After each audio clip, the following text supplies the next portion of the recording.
Didn't get paid through that job, and we're trying to figure out how to get paid, and he was just dodging us, and yeah, man, it just sucked. How's it going, guys? My name is Mark from M3 Finish Mobile Detailing, and we're going to go over 3 mistakes that detailers make.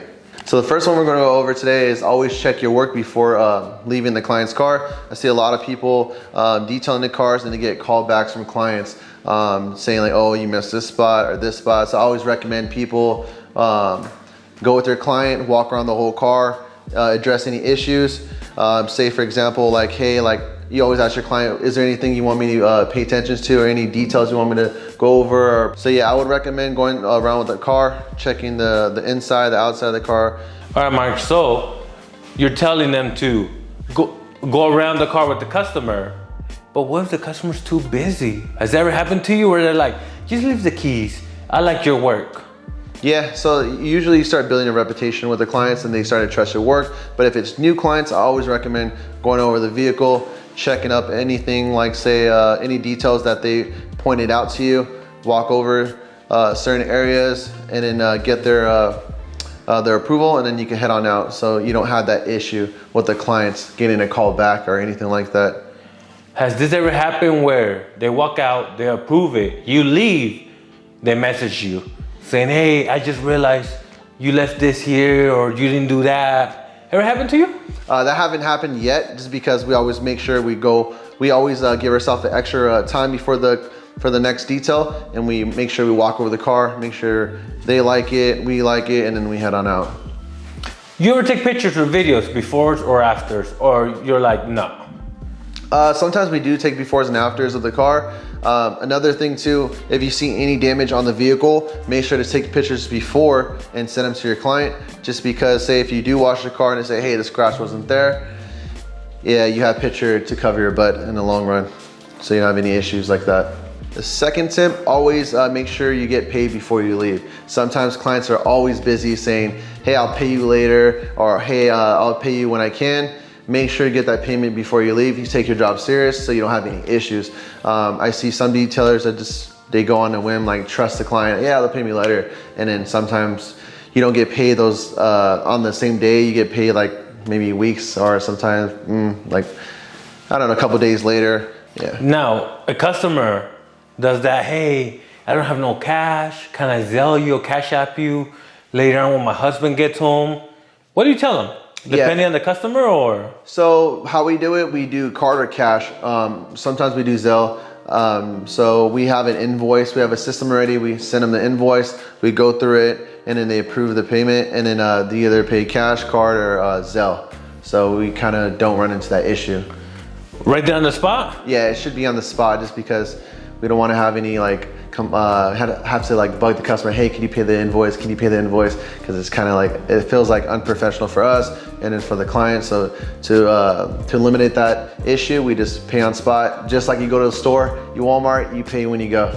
The story that me and Reyes were talking about off camera, we had a client, he was a high-end client, had exotics. We did his car, we detailed them. We detailed a couple of high-end cars, exotics. With that being said, when we're done with the cars, it was a little late. So he was like, hey man, I want you to do 3 more cars. So come back tomorrow and I'll pay you. So we went, so we just left, packed up, went home. Next morning we came by his house, and he wasn't answering their calls. We just kept texting him, knock on his door, and he said, hey man, like, if you keep knocking on my door, I'm gonna call the cops. And we didn't understand that. And so then we like asked him what was going on, and then he said like, we just left the driveway dirty, which like if we did, we would pressure wash or anything like that, but we never leave the driveway dirty. So yeah, man, and we didn't get paid through that job. And we're trying to figure out how to get paid, and he was just dodging us. And yeah, man, it just sucked. Dang. Yeah. Was that the first time that someone, I don't know what to call it, man, played you, was rude, you know, but was that the first time that's ever happened? Yeah, it was the first time. I think it's because we didn't, at the time we were like starting up, we didn't have a system through payment, like to take card, cash, or Zelle. They just paid us in cash or like Venmo or something like that. So I feel like maybe he could have got away with that. He just felt like we're like younger. And so, yeah, man, he just kind of got one over on us. Yeah. And it was in December too, during the slow season. During the slow season. Yeah. Yeah. That hurts, man, that hurts. So I'd like to know if anybody had that experience, drop the comments below, see what you guys think, and go from there. And the third tip is always give yourself extra time for any details, washes, or any PPF jobs. Just like we're working on the C8, I gave myself an extra 2 days, just in case if you have any hiccups, we could address the issue and then move forward. A lot of detailers, sometimes they're always running behind because traffic, or they got to a restroom, run out of gas. So give you guys that 45-minute window to 30-minute window. And then say if you're early to the job, just text the client, hey, I could come a little earlier, and hopefully you guys finish on time. So, how much time do you give yourself between details? Yeah, so we're mobile. So we have a mobile unit. So depending on the where we're at located, we give ourselves from anywhere from 30 to 45 minutes after each detail to get on time. All right, Mark. This might be a little bit too personal, but it's right after lunch. You just ate. You go to a detail. You gotta use the restroom. Whoa, what do you do in this situation, man? Yeah, so sometimes if worst case scenario, if we had an emergency, just let the client know, hey, I just got to use the restroom real quick, be a little like 5 minutes late, and then just go handle your business, come back. So that would be another tip also. Never use a customer's restroom? For me, I get a little embarrassed to use the customer's restroom. Say if I do got to go number 2, not trying to blow up the spot. Yeah, and they ain't gonna call me back ever again. After that Chipotle? Yeah, after the Chipotle, extra guacamole, cheese. That's it. That's what's up, man. Now, let's say you're running behind on details. How do you handle that situation? Okay, like so say for instance, if I look at the car, I can assess it like, hey, this is gonna take me 2-3 hours.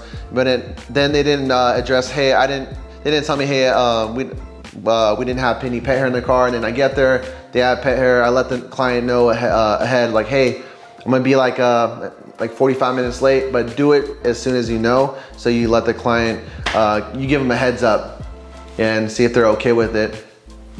Have you ever had somebody be like, nah, that's too late, I'm gonna reschedule? No, I always think communication is key. So if you communicate with the customer, let them know, be honest, and then move forward, and I'm pretty sure they'll be fine with that. So the 3 tips, I feel like it's crucial for new detailers. So if you have any other tips, drop them below down in the comments.